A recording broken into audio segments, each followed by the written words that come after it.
Good morning. This is the Blaine's World podcast, which can be heard anywhere you have access to YouTube, Facebook, LinkedIn, you name it.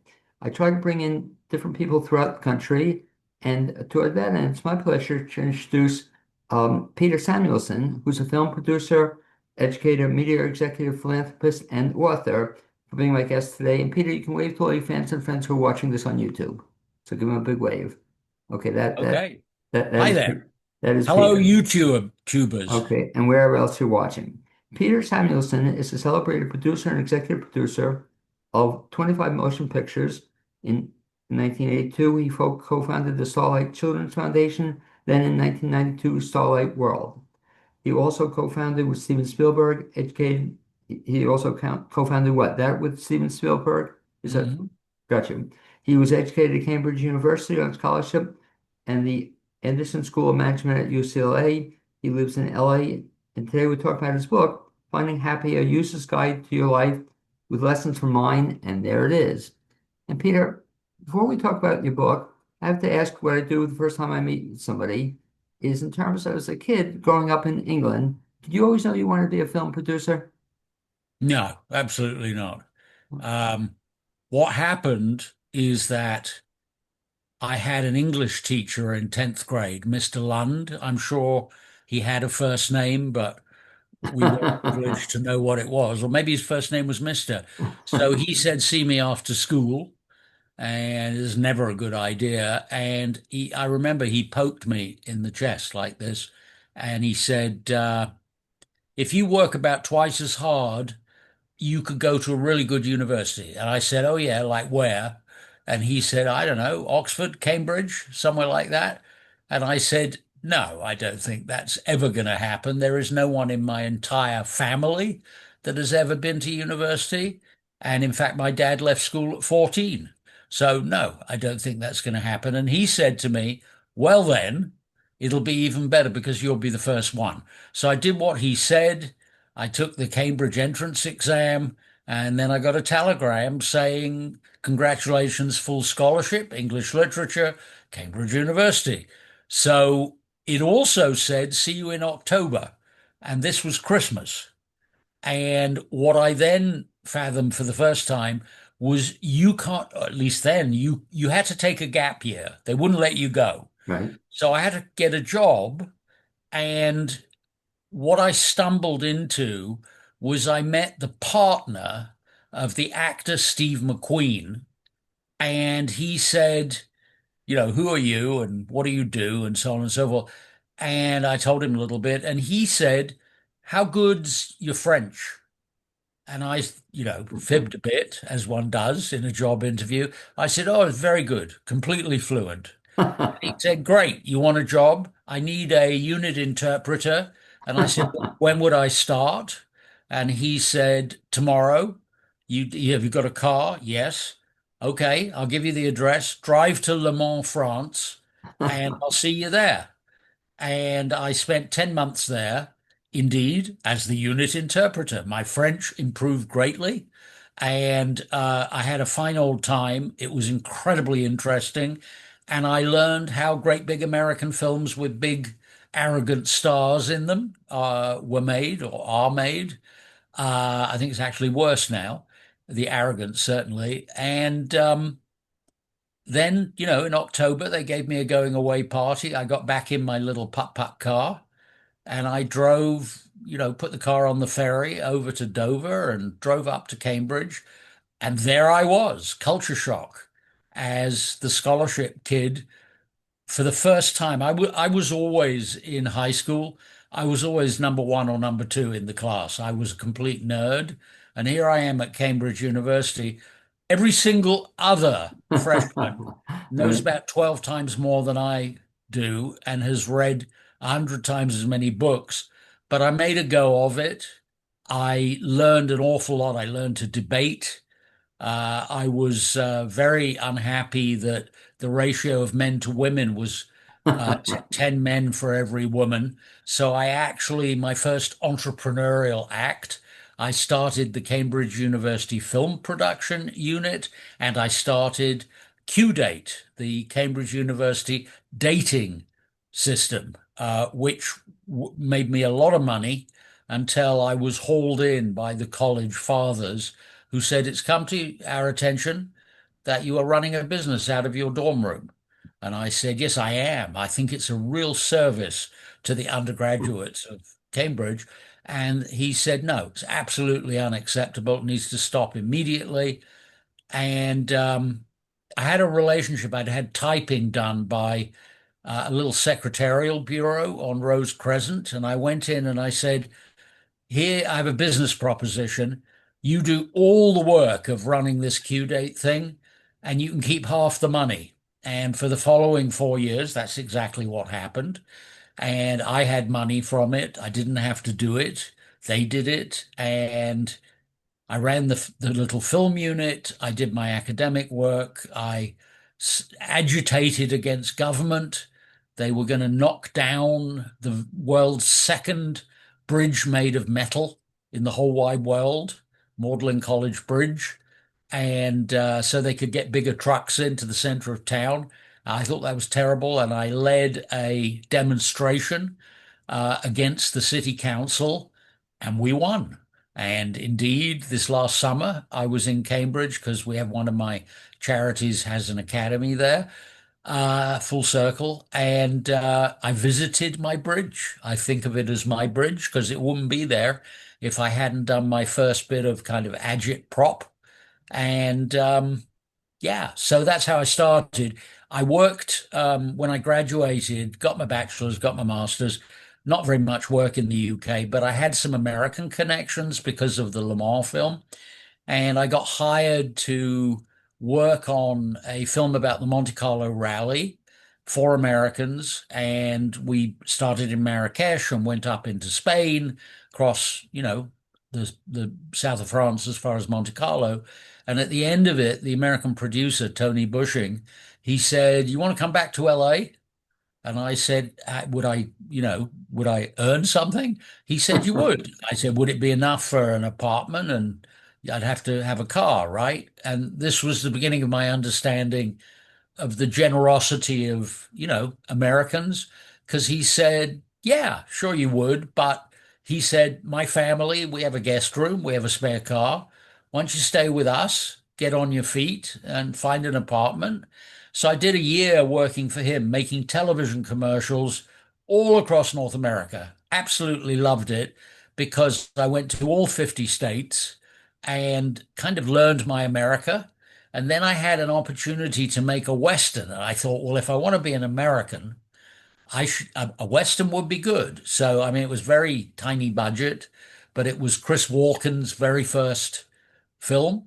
And we made it in the Navajo Nation. And I absolutely loved dealing with the Navajo elders and the Navajo tribal police and all the rest of it. Film also had Margot Kidder in it. And that was the beginning of my film career in America. And, you get promoted, and eventually I produced my first film kind of on my own, where I was the creative producer and not just the organizer. And we made that in Vancouver, a man, a woman, and a bank, Paul Mazursky, Donald Sutherland, Okay, Brooke sure. Adams. And it was only the second, Vancouver is now one of the Right. world's film capitals. Only one other film had ever been made up there when we made A Man, a Woman, and a Bank in 1980. And we had to bring everything in with us because there was nothing there. And, I've made my 2 dozen films, but the real pivot for me, and it's the essence of the book, and it's the answer to the question, how do you find you're happy? A few years after I got to America, and by then I had my green card, and then I went on and got my citizenship. I got a phone call from my younger cousin who was trying to be an actress back in London. And she said, I think I've done a terrible thing. I've promised a dying child in the children's hospital. I asked him, what would make you happy? And he said, "Oh, that's easy. I want to go to Disneyland." And I said, "Well, you've done it now. We'll have to do it." So, talked to the doctor, talked to the mother. Long story short, flew the little boy who was 10 and terminally ill, and his mum. And those two and the cousin moved into my apartment. It was back in my single days. And we did a couple of weeks of everything you almost certainly shouldn't do with a very seriously ill kid. And we had a fine old time, and so did he. And his mum really probably laughed for the first time in several years. And they went back to London, and he did pass away. And I stood at the end of a conference room table, and I said to one of the things producers do is we know how to crew a meeting, call the meeting, crew the meeting, run the meeting. So I thought, what do you need to start a charity? I thought, well, you always need a lawyer, an accountant, graphic designer.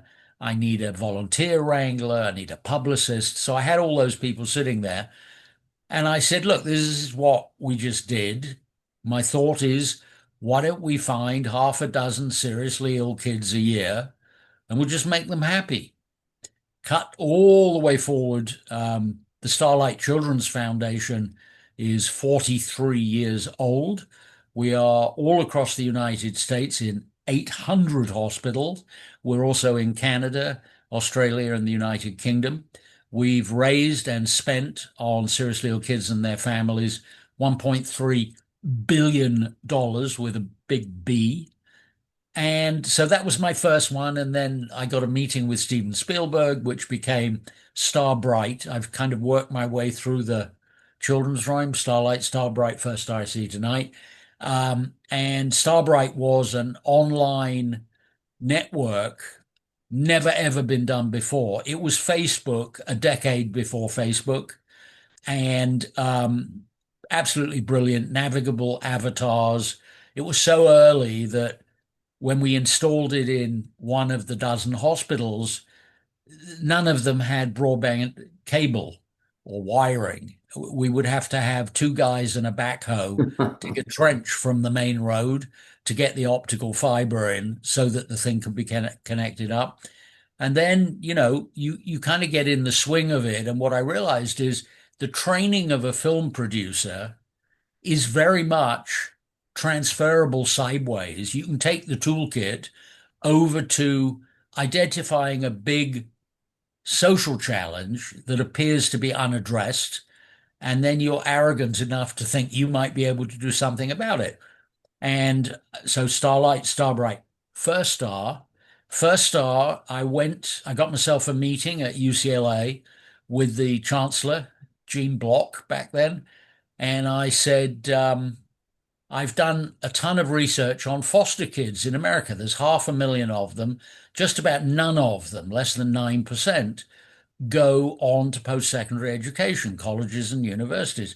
They mostly drop out before 12th grade, but even if they make it to high school graduation, no one has ever told them you should go to college, and they don't know where to begin. And he said, well, what shall we do about it? I said, oh, well, I've got that all worked out. I'd like you to agree to let me house, educate, and encourage high school aged foster kids, young men, young women, for 4 years each, grades 9, 10, 11, and 12. And our goal will be to get them into college. And he said, where will the money come from? And I said, in all the stuff I've raised money for, and there's a lot of it, it's the single strongest idea. It's the best intuition. It's the best hypothesis. And he said, okay, you raise the money. And he shook my hand. And 5 meetings, and I raised the all the money for the first cohort for the first 4 years. That was our pilot at UCLA. We now have 17 of these academies all across the country, and three of them are in the United Kingdom, including, I'm happy to say, one at my old college at Cambridge University. It's a huge success. You heard me say less than 9% of foster kids go to college. Right. Our kids, this last June, across the country, at all of our academies in the United States, 89% got into college, 10x, 10 times the proportion, and almost exactly double what middle class America achieves with its own children. I was going to say, Peter, let me jump in a little bit because as you're talking about it, reminds me of a couple of things. But one of them is the film you and I talked about off the air, and it's such a moving film to me. What was it? Foster Boy, was it? What was the name of the film? Foster Boy. Yeah. Foster Boy with Modine, and it's just an incredible film. Did you do that before or after you started this? I was already running First Star, and I was invited to guest lecture on screenwriting to the MFA class at the University of California, Riverside. And I'm standing there doing my teaching, and I'm looking down, and as one would imagine for a master's level course, almost all the students are in their mid to late 20s. And there's this one guy who's substantially older sitting in the middle. He's the one, after the lecture and after the conga line went down, he's the one said, "Can I buy you a Starbucks?" And he said, "I'm very interested. You mentioned that you've got this First Star thing for foster kids." He said, "I am a very successful lawyer in Chicago.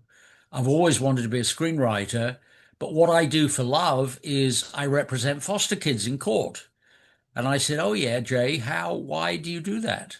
And he said, "Well, it's a funny story. I was coming out of a court and a judge who knew me said, 'Deratani, why do I never see you doing the pro bono work?' And I said, 'Well, I'm so busy and I have to fly around.' And the judge said, 'No, no, no, no, no, no, no. This is an obligation that you signed on for when the Illinois bar let you in.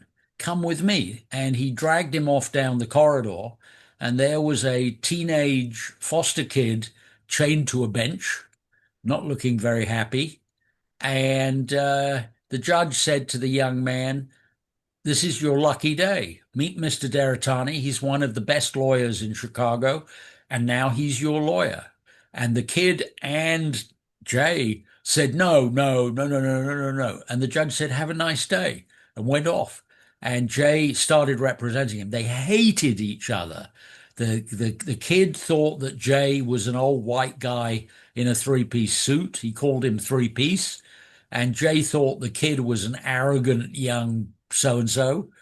And but they started working together, and Jay won him an enormous damages award, millions and millions of dollars, into a trust fund because he had been repetitively, well, you saw the film, he had been repetitively raped in a for-profit foster home, a group home, run by a for-profit company that knew that the older kid, the rapist, was a predator, and they stuck him in there anyway without even telling the people who ran the group home.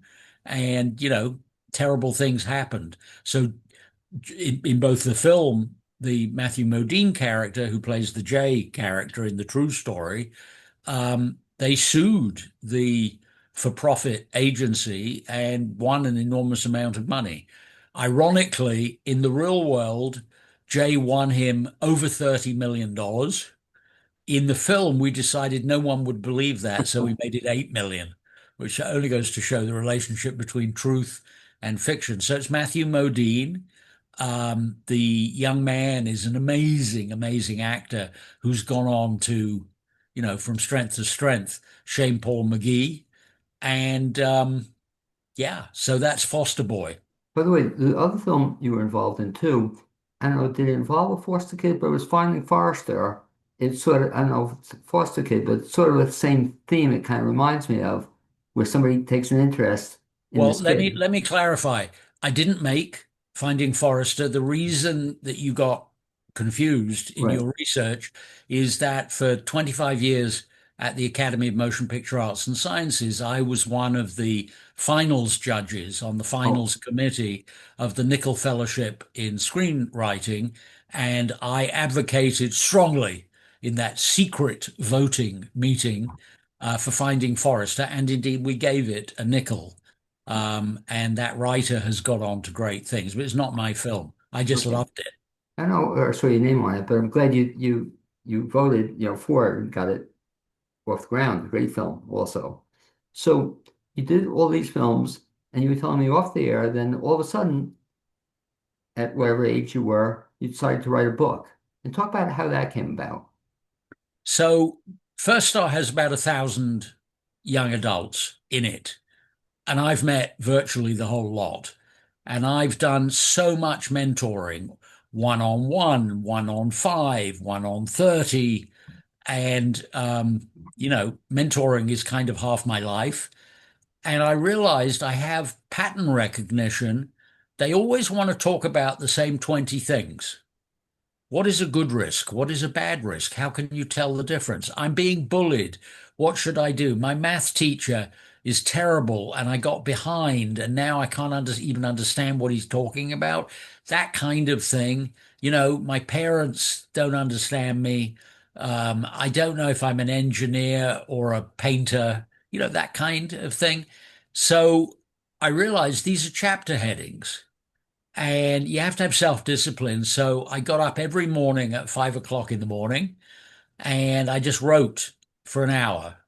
And at the end of a few months, I had a book.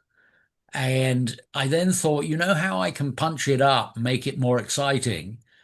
I've got examples. So, like that chapter, what is a good risk? What is a bad risk? How can you tell the difference?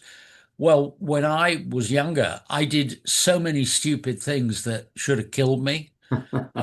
And I thought I can put my adventures in filmmaking and even not in filmmaking, I can put them in the book, which I did. So it became not really an autobiography, but just a sort of high points and low points from a career. And it's divided by subject. I would say it's for anyone, but mostly for Generation Z, Gen Z, let's say 15 to 30 years old. It's selling like hotcakes, I'm so delighted to say, including lots of it bought on bulk books, which means it's been bought by colleges and high schools as a curriculum book. And I get emails. The publisher said, "You're raving mad to put your email address in." And I said, "Well, I'm going to hide it near the back. But yeah, I want to hear it." They said, "What will you do if you get 1,000 emails?" And I said, "I'll hire 5 people and we'll each answer 200."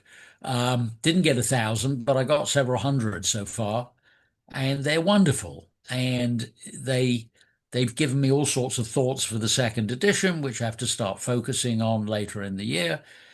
And yeah, that's the book. It's called Finding Happy. I was going to call it What I Know Now That I Wish I Knew When I Was 18. Or I was going to call it A User's Guide to Your Life with Lessons from Mine, all of which was too long.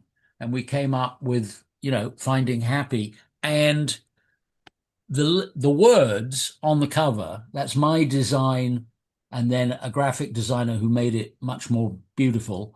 The bigger the word, the more prevalent it is as a young person's challenge. But there are also all the little words, which are things that are less prevalent, but they are in the book. So that's Finding Happy, and there are 3 chapters in it about finding happy, or one's called The Meaning of Life 1, Meaning of Life 2, Meaning of Life 3, which ends the book. So, short term, as far as I'm concerned, finding happy for me, selfishly, personally, is a big tub of chocolate ice cream, a spoon, something interesting to watch on the screen, and no one to bother me. Well, Medium term happiness, as far as I'm concerned, is the same thing repeating as much as you want. But long term, the meaning of life and finding happiness, nothing to do with chocolate ice cream. I believe after all these years and all this mentoring and all these adventures and the 7 charities that I've founded, I look back and I say, where did my joy come from? Absolutely having 4 kids, those glorious moments where you see the baby for the first time, all that kind of thing, and a good marriage, who, by the way, my wife and I met 43 years ago while volunteering. I say in the mentoring, and I've said in the kid in the book, oh, you want to fall in love? You want to find someone to share your life with? Of course you do. It's one of life's most important benefits. What are you going to do? You're going to go to a bar and try and meet someone while both of you are drunk? Good luck with that. You'll be disappointed at the coffee tomorrow. Oh, you're going to do it online on an app. You know that picture isn't true. It was done with AI. And again, you're going to be disappointed. I say, and I believe it's true, and I'm evidence of it. You want to meet someone? Go volunteer somewhere. Get out of your own space. And by volunteering, look to your left, look to your right. Who are these people? They are people who share your passion to make this particular cause better. And now you have something to talk about. Ask them out for a coffee. You know, you can talk about all the other volunteers and the people who run the charity and what's rewarding and what's frustrating. You have a common interest. And my second date was with a young lady, very pretty. I had invited her to the first meeting of Starlight because I needed an accountant. And I remembered she had said she was an accountant. I phoned her up and I said, I'm a real awful person. I so apologize. I never called you. Then I had to go to New York and I told her I had no idea how I tried to talk myself through the apology. I said, I need an accountant for this new idea I've got for a new charity. Can you come to the meeting? And she said, you are a so and so, but I will come. And when the lawyer said, what shall we call it?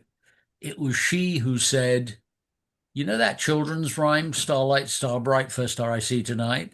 Why don't we call it the Starlight Children's Foundation? And here we are all this time later, um, in all of these countries, $1.3 billion dollars. We're in 800 hospitals for children across the United States. It's my biggest nonprofit. But then, on the back of that, you realize, oh, I think I could do this again. Starbright with Steven Spielberg, and then First Star, and then EDAR. Everyone deserves a roof.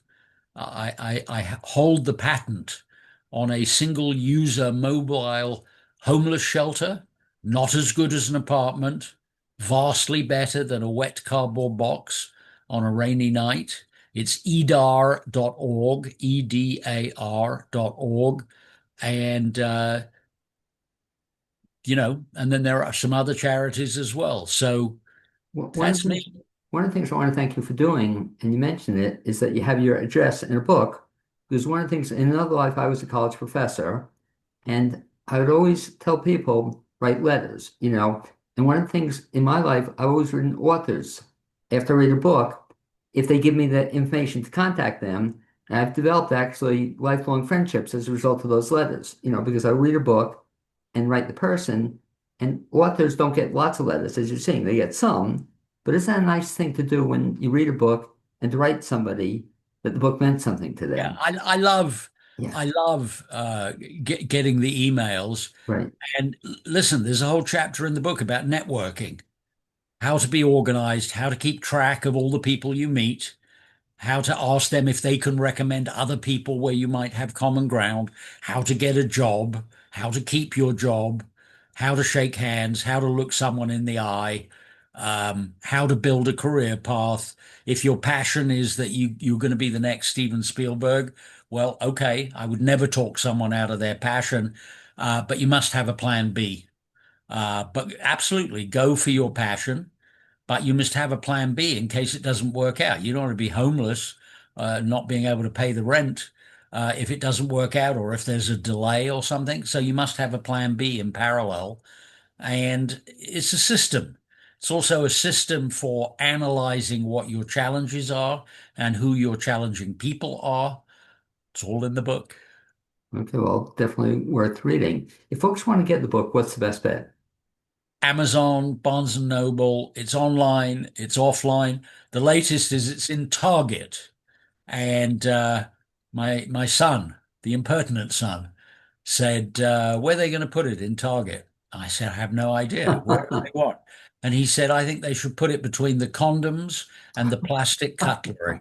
I said, "I'm going to pass that on. I think that is its perfect placement." And what they say to that idea? Did you get a response? No, No, not yet. Okay. no, but they can put it wherever they want. I'm sure it's with the books. Let I've me done ask. book signings now, like everywhere I go. I'm in the bookstore signing the books. I was just in Vail, Colorado. I had three talks to do, two to 12th graders and then one to a thing called the Vale Symposium, and we did book signing. I signed 80 books total. And it's a thing. But it's also, they wanted, Simon and Schuster, Regalo wanted to do an audio book. And I said, okay, well, who's going to be the voice? And they said, well, it's a professional company. They'll hire one of their readers. And I said, there's at least 1,000 young adults out there who have met me. I don't think you can have some American accent. They're going to say this is very weird. So the Tandor, the audio company, said, well, we don't know if you'd be any good reading it. And I said, well, I don't know either. I'll audition for you, which I did. I read 2 chapters. They said, okay, you're it, but we can't pay you more than X. I said, done. They didn't realize I would have done it for nothing. Right. So I spent a very unusual week sitting in a glass booth in Burbank, California, with a guy called Paul on the other side of the glass, who every so often would say, go back one sentence because you fluffed the word something or other.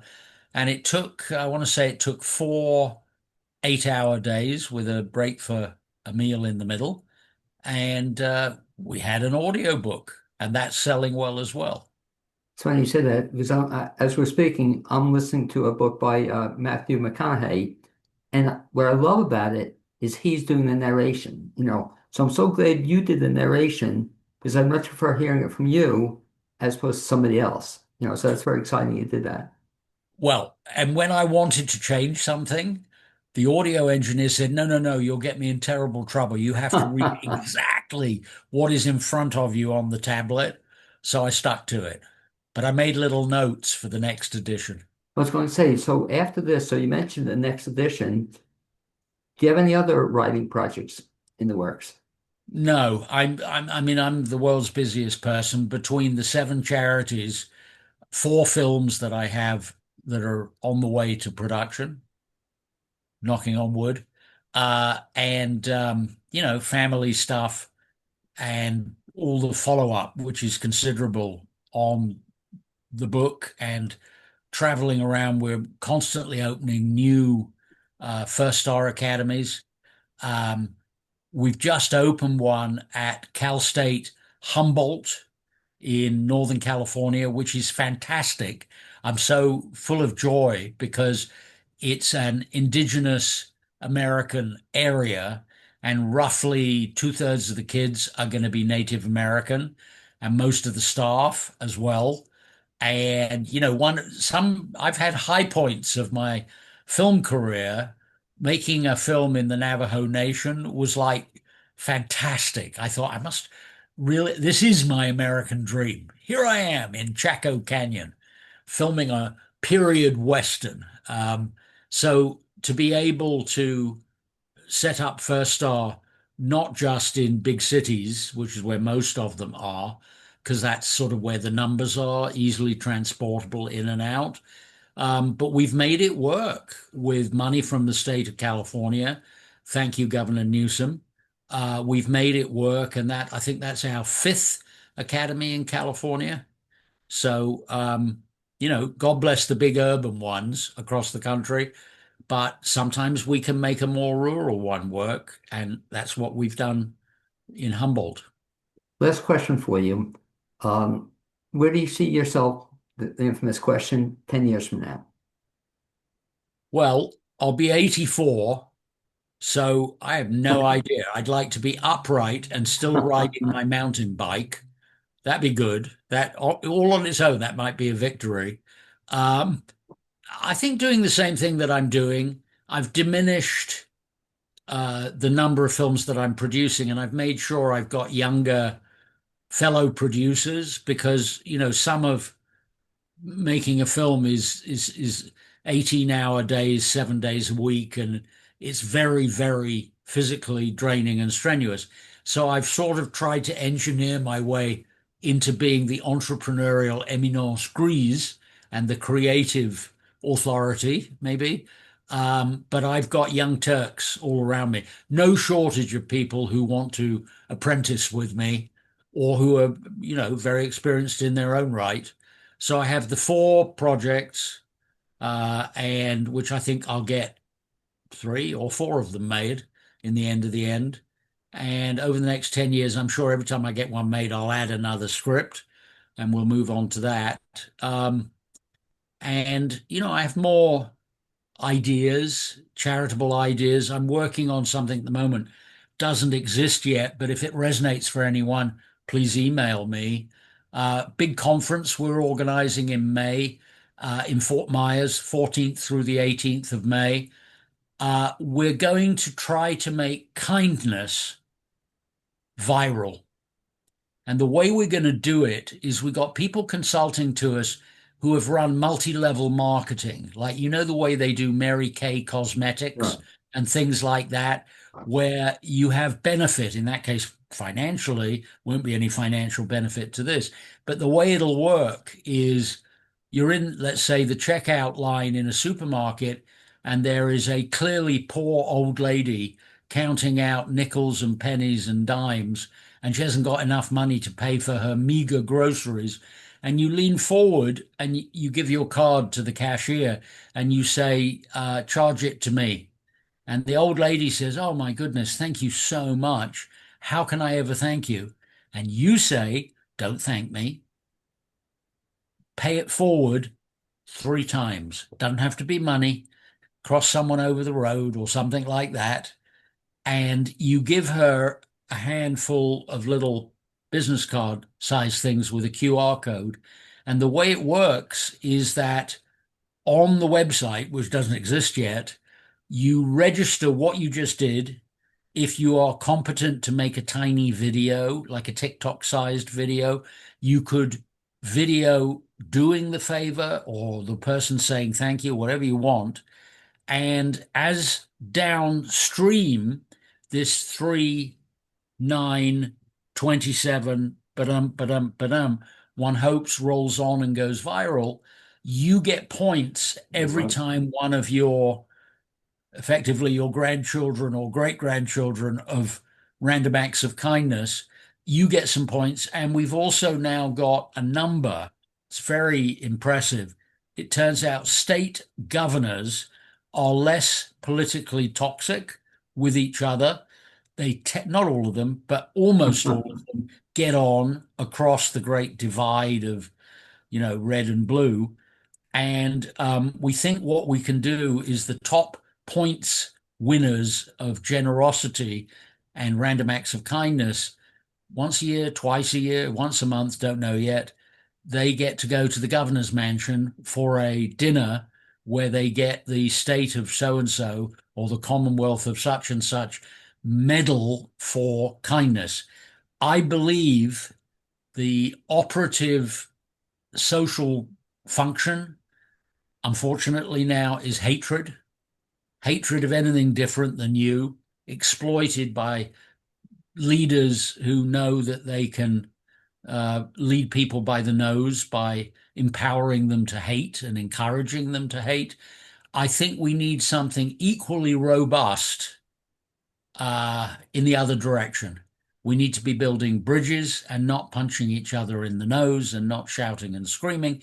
And we need to come out of the rabbit holes of political narrow whatever, and we need to find common ground. And that is my new project with 2 partners, and it'll be a 501(c)(3). And the conference in Fort Myers is May 14 to 18. If anybody wants to come, email me, I'll give you the link. We're going to sit there for 3 days and work out how to do it exactly. Well, then since you mentioned it, if you can share that email address, if you would. Yeah, sure. Just email me. Samuelson Film, SamuelsonFilm at gmail.com. Samuelson Film, one word, at gmail.com. Or you can just go on the website, which is www.samuelson.la, like Los Angeles, but samuelson.la. Everything is there. Where to get the book and who is this strange guy with an English accent and what are the charities and what have the films been and all the rest of it. Samuelson.la is the one to remember. And you read my mind. That was the last question I was going to ask you. like thank you for being my guest on this edition of the Blaine's World Show. Peter Samuelson. I'd also like to thank my producer, Cappy Setti. And who knows, one of these days we may bump into each other. That'd be great. Thanks, man. Thank you. Thank you for having me.